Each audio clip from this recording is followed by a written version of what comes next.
Sepuluh perkara puncak daripada kecintaan Allah Subhanahu wa ta'ala kepada hambanya.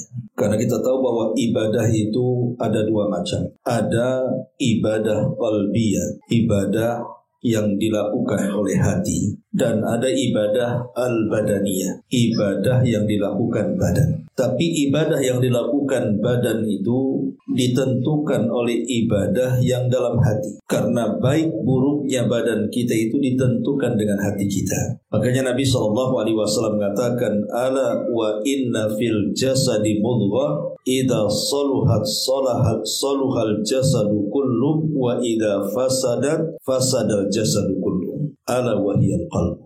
Ingat lagi, kalau daging ini baik maka akan memperbaiki seluruh badannya. Tapi kalau daging ini tidak baik maka tidak akan memperbaiki seluruh badannya. Itulah hati, kata Rasul. Lah, ibadah hati itu kan terbagi menjadi tiga. Pertama al-khawfu, yang kedua ar-raja'u, dan yang ketiga al-mahabbatu. Pertama perasaan takut kita kepada Allah, yang kedua perasaan harap kita kepada Allah, dan yang ketiga perasaan cinta kita kepada Allah Subhanahu wa ta'ala. Nah, saya tidak akan menjelaskan tiga-tiganya, saya akan fokus kepada ibadah hati yang ketiga, al-mahabbatu, cinta kepada Allah Subhanahu wa ta'ala. Nah, di sini Al-Imam Ibnul Qayyim menyebutkan 10 perkara. Kalau 10 perkara ini kita amalkan, beliau mengatakan bahwa dia telah mencapai puncak daripada kecintaan Allah Subhanahu wa ta'ala. Lalu apa saja 10 perkara ini? Beliau mengatakan awwaluha, yang pertama, qiraatul Qur'ani wa tadabburu, membaca Al-Quran dan berusaha untuk merenungkannya. Qala Allah Azza wa Jalla, Allah berfirman, kitabun anzalnahu ilaika mubarakun liyadabbaru ayatihi wa liyatadhakkara ulul albab. Allah mengatakan kitabun anzalna, Al-Quran yang telah kami turunkan kepada wahai Muhammad itu penuh dengan berkah, agar mereka bisa merenungkan setiap ayat-ayatnya dan memikirkannya bagi orang-orang yang memiliki akal pikiran. Khotfirin muliakan Allah Subhanahu wa ta'ala. Ada ulama salaf yang mengatakan bahwa fahmul hudud khairun min fahmil hud. Memahami batasan-batasan dalam Al-Quran itu jauh lebih baik dibandingkan hanya sekedar memahami huruf-huruf dalam Quran. Lah, kebanyakan hari ini orang lebih sibuk memahami huruf dibandingkan memahami hudud, batasan-batasan. Makanya di antara tanda-tanda kiamat adalah kasratul qurra wa qillatul fuqaha wal ulama. Banyaknya para penghafal Quran tapi sedikitnya ahli fikih dan ulama. Kalau orang suruh menghafal Quran, hampir banyak orang yang hafal Quran, bahkan memiliki suara yang luar biasa. Tetapi ketika ditanya soal hukum-hukum agama, dia tidak tahu. Karena seumur hidupnya dia hanya memahami tentang ilmu tajwid, ilmu makharijul huruf, ilmu yang berkenaan dengan bacaan. Bukan tidak baik, bagus orang mempelajari tajwid, makharijul huruf, menghafal Quran. Kita tidak syak lagi, itu perkara yang baik. Karena setiap satu huruf itu juga satu huruf yang kita baca 10 kebaikan. Tetapi bukan hanya sekedar itu. Ada yang jauh lebih baik dibandingkan seseorang itu mempelajari huruf-huruf dalam Al-Quran. Apa itu? Fahmul hudud, mempelajari batasan-batasan dalam Quran. Supaya kita paham dalam Quran itu apa yang diperintahkan Allah kepada kita, apa yang dilarang Allah kepada kita, apa yang disukai Allah kepada kita, apa yang dibenci Allah kepada kita, dan begitu seterusnya. Ini yang pertama. Kemudian yang kedua, kata Imam Ibnul Qayyim rahimahullahu ta'ala, at-taqarrub ilallahi bin nawafil ba'dal faraid. Berusaha mendekatkan diri kepada Allah Subhanahu wa ta'ala dengan memperbanyak ibadah-ibadah sunnah selain daripada wajib. Tidak syak lagi bahwa melaksanakan kewajiban kita kepada Allah itu sesuatu yang dicintai Allah. Tetapi kalau kita mau menambah dari yang wajib dengan yang sunnah, maka Allah akan lebih mencintai kita lagi. Dan itu berdasarkan hadis qudsi di mana Allah Subhanahu wa taala mengatakan, "Wa ma yazalu 'abdi yataqarrabu ilayya bin nawafil hatta uhibbahu." Ketika seorang hamba itu senantiasa menambah dari yang wajib dengan yang sunnah-sunnahnya, maka lama-lama aku akan terus mencintai dirinya. Dan apabila aku mencintai dirinya, kata Allah, fa idza ahbabtuhu, kalau aku sudah cinta dengan orang ini, kuntu sam'ahu alladhi yasma'u bi, wa basarahu alladhi yubsiru bi, wa yadahu allati yabtishu biha, wa rijlahu alladhi yamshi biha, wa idza sa'alani fa'utiyah, wa in ista'adzani lau'idzanna. Allah Subhanahu wa taala mengatakan, kalau betul-betul aku sudah cinta dengan hamba ini, maka aku akan menjadi penglihatannya di mana dia melihat dengannya. Aku akan menjadi pendengarannya di mana dia mendengar dengannya. Aku akan menjadi tangan di mana dia bergerak dengannya. Aku akan menjadi kakinya di mana dia melangkah dengannya. Dan apabila hamba itu meminta kepadaku, ku beri, dan apabila minta perlindungan, pasti kulindungi. Ya, orang yang melakukan perkara sunnah setelah melaksanakan perkara yang wajib, maka itu alamat dari alamat auliyaullah. Berarti dia telah mengarah kepada wali-wali Allah. Sebab di masyarakat ini kadang-kadang membatasi wali itu dengan orang-orang tertentu. Padahal siapapun bisa menjadi wali Allah. Lah salah satu syaratnya menjadi wali Allah adalah orang-orang yang terus-menerus melaksanakan yang sunnah setelah melaksanakan yang wajib. Maka lama-lama kita menjadi wali-wali Allah Subhanahu wa taala yang Allah katakan, ala inna awliya Allah la khaufun alaihim wa lahum yahzanun. Ingatlah wali-wali Allah itu mereka yang tidak ada perasaan takut dan kekhawatiran dalam hidupnya. Ini yang kedua. Yang ketiga, dawamu dzikrillahi azza wa jal ala kulli halin bil qalbi wal lisan. Dawamu dzikrillah, terus menerus berzikir kepada Allah Subhanahu wa taala, baik zikir dalam hati ataupun zikir secara lisan. Karena yang namanya bukti orang mencintai itu adalah dengan memperbanyak menyebutnya. Kita kalau suka dengan seseorang, pasti kita akan terus menyebut-nyebut dia, karena kita suka dengan dia. Tapi kalau orang benci dengan dia, pasti tidak mau mendengar namanya. Mendengar namanya saja marah dia. Jangan disebut, aku tak suka, tak sudi dengan dia. Itu kalau benci. Dengar namanya saja sudah tak suka kita ini. Makanya kenapa dalam kisah Laila Majnun yang sudah saya jelaskan dulu, ada seorang laki-laki yang suka dengan gadis namanya Laila. Apabila datang di malam hari, maka dia senang. Apabila datang di siang hari, dia tidak senang. Kenapa? Karena malam bahasa Arabnya Lailun, persis seperti nama pacarnya. Kalau siang itu nahar, tidak sama dengan nama pacarnya kan. Makanya kalau datang di malam hari, dia pun bersyair menyebut-nyebut kalimat Lail, malam. Karena nama pacarnya si Lail, dan Lail bahasa Arabnya malam gitu. Karena cintanya dengan si Laili, maka apabila datang di malam hari, dia tidak pernah tidur. Namanya Majnun, orang gila. Maka satu hari dia melamar si Laila, ditolaknya oleh orang tuanya. Kecewa dia. Akhirnya dia lari ke hutan. Sampai di hutan, lapar dia. Segera dia membuat panah dan busurnya, kemudian mengejar kijang yang sedang berlari. Akhirnya dipanah kakinya. Kijang itu kemudian roboh, kemudian ditangkap. Ketika hendak mengambil pisau dan menggoroknya, tiba-tiba dia pandang matanya. Rupanya mata kijang sama dengan mata Laila. Tak jadi disembelih. Itulah orang cinta. Maka disebut Majnun. Gila kan, Laila Majnun. Jadi kepada seseorang saja, manusia dengan manusia, ketika kita mencintainya, kita suka menyebut namanya. Walillah mathalul a'la. Maka bagi Allah itu permisalan yang jauh lebih tinggi dibandingkan manusia. Harusnya kita harus lebih lagi banyak berzikir kepada Allah, karena zikir itu salah satu bentuk cinta kita kepada Allah Subhanahu wa taala. Ini yang ketiga. Kemudian yang keempat, kata beliau, itharu mahabbatillahi ala mahabbatin nafsi. Mendahulukan kecintaan kita kepada Allah Subhanahu wa taala dibandingkan kecintaan kita kepada diri sendiri. Satu hari Nabi SAW berbincang-bincang dengan Umar bin Khattab radhiyallahu anhu. Umar mengatakan, ya Rasulullah, tidak ada manusia yang lebih aku cintai dibandingkan dirimu kecuali dirimu. Kata Rasul, ya Umar, engkau belum sempurna imannya. Kemudian Umar mengatakan, bagaimana tidak sempurna wahai Rasul? Maka Rasul mengatakan, sampai engkau lebih mendahulukan aku dibandingkan dirimu sendiri. Maka Umar pun mengatakan, demi Allah ya Rasul, sekarang tidak ada sesuatu yang lebih aku cintai bahkan dari diriku sendiri melainkan dirimu. Maka Rasul mengatakan, al-an ya Umar, al-an ya Umar. Sekarang wahai Umar, engkau sudah sempurna imannya.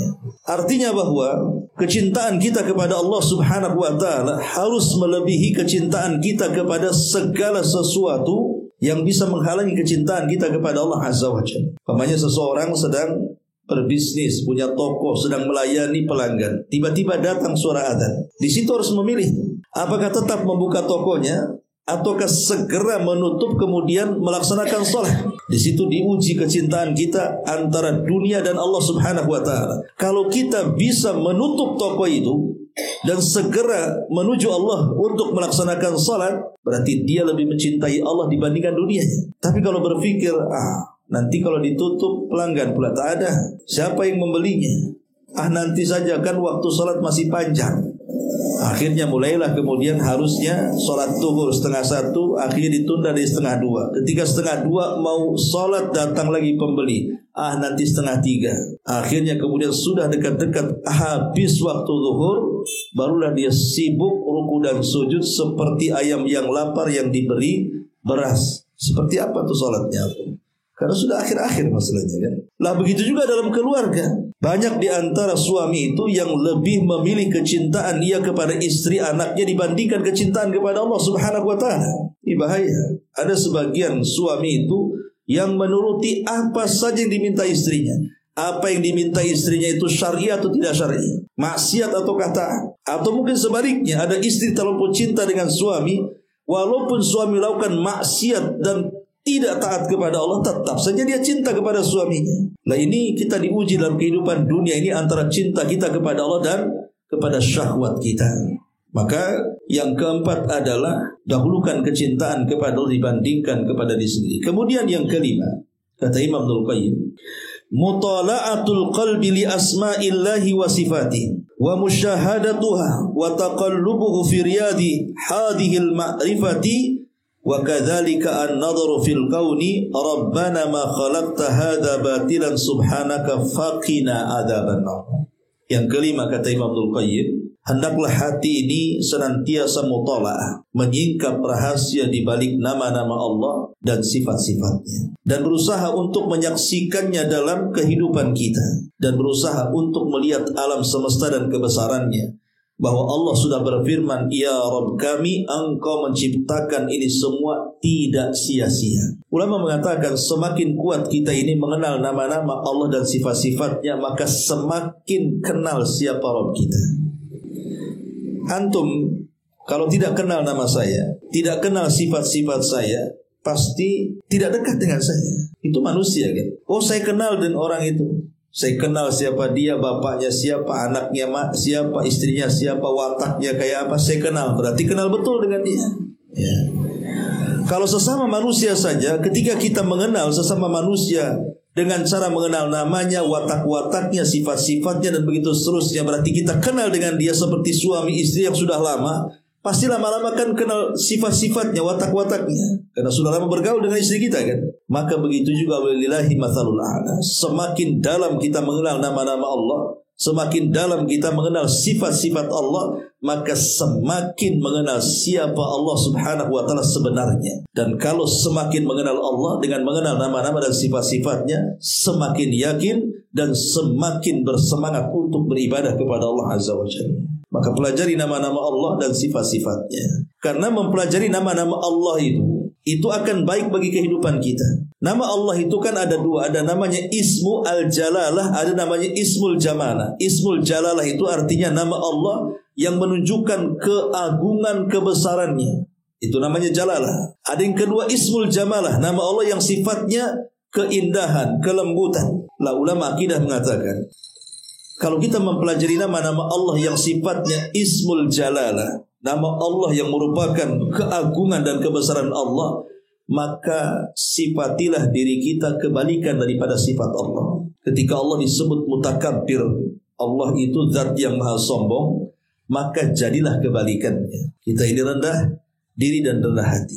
Ketika Allah disifati dengan sifat Al-Khaliq, dia pencipta, maka tirulah kebalikannya, berarti kita adalah makhluk. Maka supaya kita lebih merendahkan diri kepada sang penciptanya. Itulah berhadapan dengan nama Allah yang sifatnya jalala.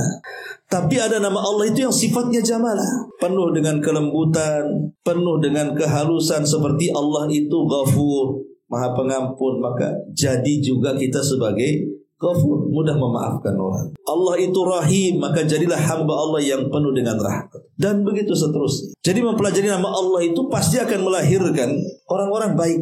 Maka dari sini pentingnya kita memahami nama dan sifat bagi Allah, dan melihat kondisi di sekeliling kita, bahkan jauh daripada itu alam semesta, supaya kita lebih mengenal dan lebih mencintai Allah Subhanahu wa taala. Kemudian yang keenam, kata beliau, musyahadatu birrihi wa ihsanihi wa ni'amihi adh-dhahirati wal batinati. Hendaklah kita menyaksikan kebaikan Allah kepada kita dan nikmat-nikmat yang telah Allah anugerahkan, baik yang zahir ataupun yang batin kepada kita. Coba kita pikirkan bagaimana baiknya Allah kepada kita.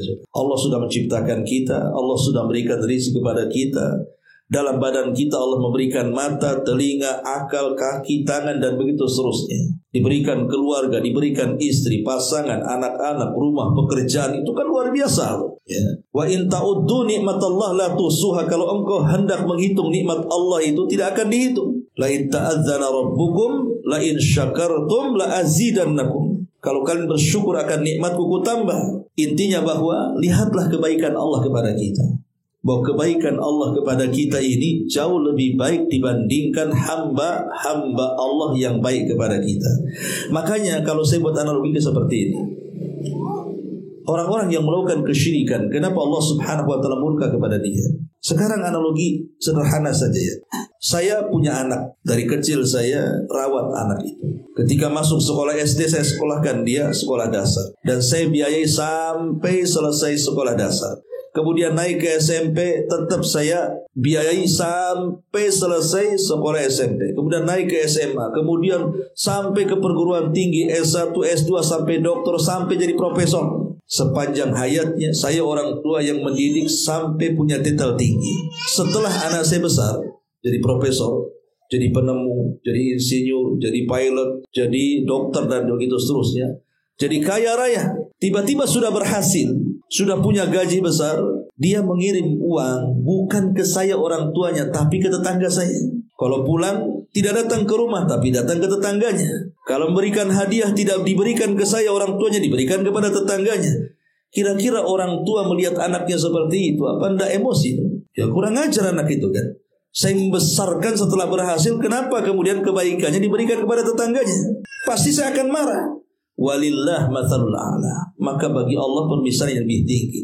Allah sudah menciptakan kita, Allah sudah memberikan nikmat kepada kita, memberikan banyak kebaikan kepada kita. Tiba-tiba kita menyekutukan selain Allah juga. Menyembahnya bukan kepada Allah, bukan kepada zat yang sudah memberikan segalanya kepada kita, malah kita sembah pula selain Allah. Ya wajar kalau Allah murka.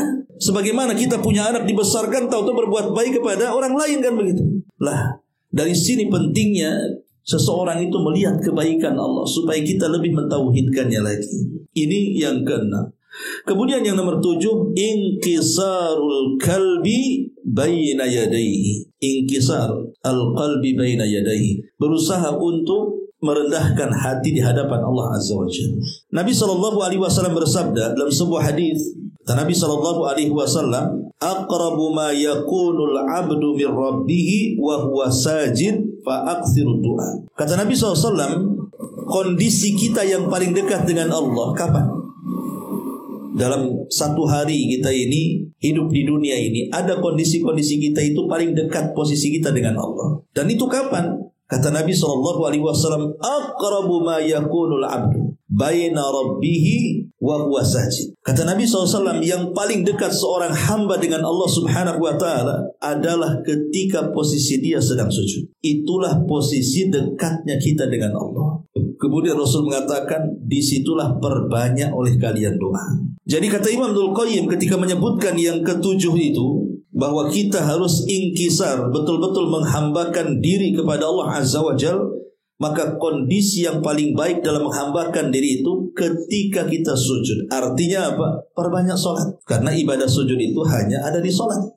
Dan kita tahu bahwa kenapa posisi sujud itu posisi yang paling mulia, kedekatan seorang hamba dengan Allah. Dari anggota badan kita dari atas kepala sampai kaki itu, yang paling mulia itu wajah. Berapa banyak emak-emak menghabiskan ratusan juta gara-gara wajah, ya kan? Operasi sana sini, skincare-nya atau apanya. Masa untuk dengkulnya, ya untuk wajahnya lah kan gitu ya. Semua lipstik untuk wajah, bedak untuk wajah, beli kacamata untuk wajah, semua untuk wajah. Karena itu bagian yang paling mulia wajah itu. Makanya kenapa jangan memukul wajah. Kata Nabi SAW, la tadribil wajah, jangan kau pukul wajah. Jangan lagi wajah manusia, wajah binatang saja kita tidak boleh memukulnya, apalagi wajah manusia. Lah wajah yang sangat mulia, yang dimuliakan semua manusia, yang sudah menghabiskan uang untuk merawatnya, tiba-tiba diletakkan di tempat yang paling hina, yang setiap hari diinjak-injak tempat itu. Ini lantai ini tempat hina karena kita injak-injak, tapi ketika sholat wajah kita pula diletakkan di situ. Artinya meletakkan sesuatu yang mulia di tempat yang hina dalam rangka apa? Merendahkan diri kepada Allah Subhanahu wa ta'ala. Makanya lihat kalau ada orang minta maaf sampai sujud-sujud itu menunjukkan dia memang sudah tidak bisa apa-apa lagi dengan kita. Tapi itu salah. Tidak boleh kita sujud kepada manusia. Hatta seorang anak sujud kepada orang tuanya saja tidak boleh. Bukankah Rasul yang mengatakan ketika Rasul sedang berjalan di gang-gang kota Madinah, tiba-tiba kemudian ada unta mengejar dia. Setelah di hadapannya tiba-tiba unta itu sujud, maka Rasul mengusap unta itu kemudian mengatakan, siapa pemilik unta ini? Man sahib hadal jamal, siapa pemilik unta ini? Faja'afatan minal ansar, datanglah anak muda dari Ansar mengatakan, saya wahai Rasul. Maka Rasul marah dan mengatakan, lihat untamu gitu. Dia lari mengejar aku, kemudian dia laporan kepadaku bahwa engkau hanya pandai membuat bekerja tapi tidak pandai mesejahterakannya. Lihat untamu menangis, keletihan, kecapean. Bertakwalah kepada Allah, kata Rasul. Kemudian para sahabat yang menyaksikan, kok ada unta sujud di hadapan Nabi. Mereka mengatakan, ya Rasulullah, unta itu tidak berakal. Kenapa dia sujud kepadamu? Harusnya kami yang berakal sujud kepadamu, kata para sahabat. Oh, kata Rasul, jangan. Lau amur an yasjuda ahadun li ahadin la amartul mar'ata an tasjuda li zawjiha li idhami haqqihi. Kata Nabi SAW, jangan kalau seandainya Allah perintahkan aku kepada manusia agar manusia sujud kepada manusia yang lainnya, maka yang aku perintahkanlah seorang istri sujud kepada suaminya karena besarnya haknya. Tapi itu pun tidak aku anjurkan. Untuk pernah melihat ada orang sujud-sujud kan? Tidak boleh. Sujud ruku itu diberikan kepada Allah, tidak boleh sujud kepada manusia. Bahkan ada sebagian pesantren kadang-kadang didoktrin gurunya, ulamanya gitu ya, sampai harus sujud-sujud di kaki. Siapa anda dengan Nabi SAW? Tidak ada satupun sahabat yang sujud di hadapan Nabi. Masyaallah muslimin yang dimuliakan Allah Azza wa Jalla. Intinya bahwa yang nomor 7, inkisar al-qalbi baina yadai. Artinya tundukkan hati kita ini kepada Allah saat sujud. Kemudian thaminuha yang ke-8, al-khalwatu waqta nuzul al-ilahi. Berusaha untuk berkhalwat. Berkhalwat itu bersendirian. Kapan? Di waktu turunnya Allah Subhanahu wa ta'ala. Wa tilawatu kitabihi thumma khutima dzalika bil istighfar. Kemudian berusaha membaca kitab Allah dan akhirilah malam itu dengan istighfar. Jadi yang ke-8 artinya kita berkhalwat. Berkhalwat itu berdua-duaan. Dengan siapa berdua-duaan? Dengan Allah. Kapan itu? Waqtan nuzul, ketika Allah turun. Kapan turunnya Allah? Di sepertiga malam akhir. Bangun di situ, bermunajat dengan Allah, berasik-asik berduaan dengan Allah. Salat, setelah salat baca Quran, setelah baca Quran berdoa, setelah berdoa istighfar. Itulah 4 amalan yang sangat dianjurkan di sepertiga malam akhir. Pertama tahajud, setelah tahajud kemudian berzikir dan membaca Quran. Kemudian setelah berzikir dan membaca Quran kemudian berdoa. Setelah berdoa bacalah istighfar. Nabi SAW bersabda, yanzilu rabbuna ila sama'id dunya fi kulli thuluthil lailil akhir wa dzalika kulla lailatin. Faqala Allah azza wa jalla li ibadihi man yad'uni fa astajiba lahu wa man yas'aluni fa'utiyah wa man yastaghfiruni fa'aghfirlah. Rasul mengatakan Allah itu turun pada sepertiga malam akhir ke langit dunia, dan itu setiap malam. Kemudian Allah mengatakan kepada hamba-hambanya, hei hamba-hambaku, siapa yang berdoa ku kabulkan. Hei hamba-hambaku, siapa yang minta ku kasih. Hei hamba-hambaku, siapa yang beristighfar ku ampuni dosa-dosanya. Maka siapa yang menghidupkan malam dengan tahajud, dengan zikir, dengan baca Quran, dengan doa dan istighfar, maka dia telah memberkahi kehidupannya. Ya, maka ini bentuk mahabbah, kecintaan hamba kepada Allah adalah berkhalwat berdua-dua dengan Allah. Ini yang ke-8. Kemudian yang ke-9, mujalasatu al-muhibbin as-sadiqin waltiqat atyab thamarati kalamihin. Duduk bersama para muhibbin, orang-orang yang saleh, dengan guru-guru, dengan hamba-hamba Allah yang saleh. Kemudian perhatikan ucapan-ucapan baik mereka. Perhatikan ucapan-ucapan samarati kalamin, buah daripada ucapan mereka orang-orang soleh, para ulama, para muhibbin, para sadiqin. Duduk bersama mereka. Karena Allah mengatakan dalam Al-Quran, wasbir nafsaka ma'alladhina yad'una rabbahum bil ghadati wal ashi yuriduna wajha wala ta'du aynaka anhum turidu zinatal hayati dunya wala tuti man aghfalna qalbahu an dzikrina wattaba hawahu wa kana amruhu furuta. Apa kata Allah? Bersabarlah engkau wahai Muhammad bersama orang-orang yang menyeru Rabbnya di waktu pagi dan petang dengan mengharap keridhaan Allah.